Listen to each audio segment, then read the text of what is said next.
সারা দেশের মতো তীব্র দাবদাহে পড়ছে চায়ের রাজধানী খ্যাত মৌলভীবাজার। তীব্র গরমে চা বাগান থেকে শুরু করে শহর এলাকার কোথাও স্বস্তি পাচ্ছে না সাধারণ মানুষ। অসুস্থ হয়ে হাসপাতালগুলোতে বাড়ছে রোগীর সংখ্যা। মৌলভীবাজার থেকে স্টাফ রিপোর্টার চৌধুরী ভাস্কর হোমের পাঠানো তথ্য ছবিতে সৈয়দা সামিয়া তামান্না রিপোর্ট। ওয়ালটন এসিতে ইনস্টলেশন একদম ফ্রি।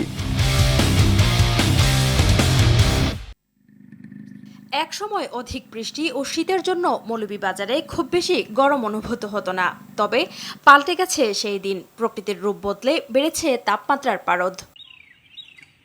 সকাল হলেই কড়া রোদ আর বাতাসের আর্দ্রতায় ভ্যাপসা গরমে অতিষ্ঠ জনজীবন। সবচেয়ে বেশি কষ্ট পাচ্ছে শিশু ও বয়স্করা। মৌলভীবাজারের চা বাগানে তীব্র গরম ও রোদে কাজ করতে গিয়ে অসুস্থ হয়ে পড়ছে শ্রমিকরা। দুর্ভোগ পোহাচ্ছে অন্য পেশার খেটে খাওয়া মানুষও। না কিভাবে আমরা সংসার চলাই, এত বড় গরমে কাজও না করলে তো ভাত আসে না। কাল থেকে আমরা পাতি তুলি, একদম গরমের জ্বালা আমরা থাকতে পারি না। খালি হরেক বাতে আমরা খালি পানিটা রাস্তা নেই, খালি জল খাইতে মন করে। প্রচণ্ড গরমে জ্বর, ডায়রিয়া, নিউমোনিয়া সহ নানা রোগে আক্রান্ত হয়ে জেলা সদর সহ সব হাসপাতালেই বেড়েছে রোগীর চাপ। আজকে 8 দিন ধরে আমার বাচ্চাটারে নিয়ে এখানে আসি।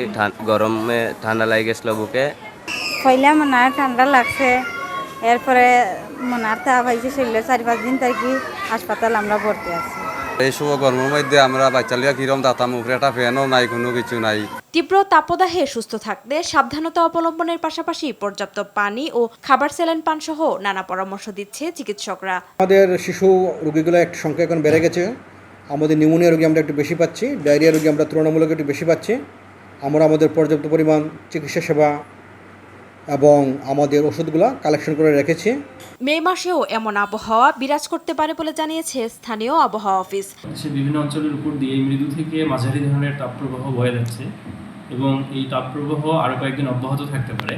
তীব্র গরমে একটুখানি স্বস্তি দিতে প্রতিদিনই শহরের নানা জায়গায় পানি ও শরবত বিতরণ করছে বিভিন্ন সংগঠন। সৈয়দা সামিয়া তামান্না, RTV।